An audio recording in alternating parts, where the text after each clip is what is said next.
여러분 안녕하십니까? 최근 여장을 하고 여탕에 들어간 일로 경찰에 붙잡힌 한 남성의 사례가 충격을 줬습니다. 성전환 수술 없이 호르몬 주사만 맞은 남성이었다는데요. 이 사람을 여자라고 인정해야 한다는 목소리도 있어 파장이 큽니다. 종용 기자가 보도합니다. 지난 8일 서울 강남의 대중 목욕탕에서 여탕에 들어가 목욕을 하다가 나온 남성 A씨는 경찰 조사 결과 성 정체성에 혼란을 겪고 있는 성소수자였습니다. A씨는 여성 호르몬 주사를 지속적으로 투여하고 있었지만 성전환 수술을 하지 않아 신체에 남성의 성기가 그대로 남아있는 상태입니다. 경찰은 A씨를 성폭력처벌법 위반 혐의로 불구속 입건해 조사하고 있습니다.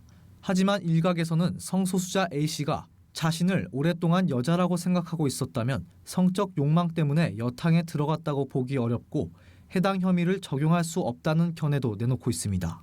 성소수자의 성전환 수술 없이 성별 정정을 인정하려고 하는 사례가 우리 사회에도 나타나고 있어 우려의 목소리가 높습니다. 한국성과학연구협회와 동성애 동성혼 반대 국민연합 등 시민단체들은 지난 18일 세미나를 열고 수술 없는 성전환과 성별 정정에 대해 논의했습니다. 2006년 이후 대법원은 성전환 수술자의 성별 정정을 인정하고 있습니다. 성별 정정에 있어서 외부 성기 형성에 대한 기준을 명확히 하고 있는 것입니다. 하지만 2013년 하급시민 서울서부지방법원이 외과적 수술을 하지 않은 여성 5명의 가족관계등록부 성별란에 열을 남으로 정정하는 것을 시작으로 비수술자에 대한 성별 정정도 일부 허용되고 있습니다. 이에 대해 법무법인 저스티스 지영준 변호사는 하급심이 대법원의 결정과 사무 처리 지침을 따라야 한다면서 엇갈리는 하급심의 결정으로 신청인은 목적을 달성할 때까지 유리한 판결을 얻기 위해 법원을 고르는 포럼 쇼핑 행위를 계속할 것이라고 비판합니다.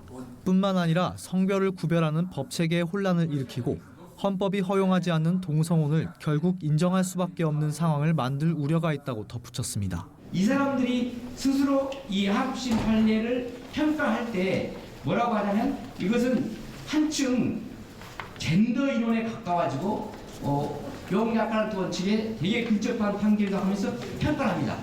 그러면서 젠더 패러다임이나 또는 제3의 성의 논란이 커질 것이다. 그런데 우리가 가장 우려한 것이죠. 이런 사례가 이제 젠더 이데올로기를 주장하고 제3의 성 논란을 부추길 그런 위험이 있다.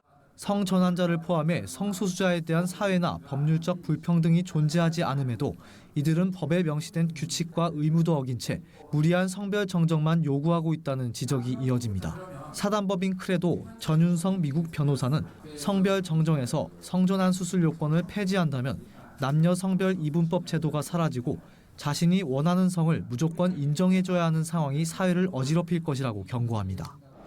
현행법상 성전환자에 대한 차별은 존재하지 않습니다. 법의 대법원 규칙에 따른 요건을 충족하지 않은 성별 정정을 허용해주고 있기 때문에 차별이 존재한다고 볼 수 없습니다.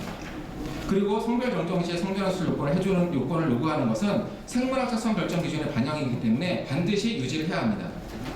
성전환 수술 요건을 폐지한다는 것은 단순한 인권 보장과 평등의 문제가 아닙니다. 이것은 성별 제도를 파괴하고 가정을 해체시키는 것임을 명심해야 할 것입니다.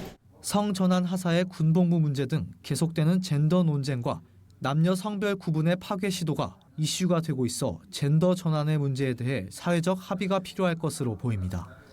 C채널 뉴스 조홍현입니다.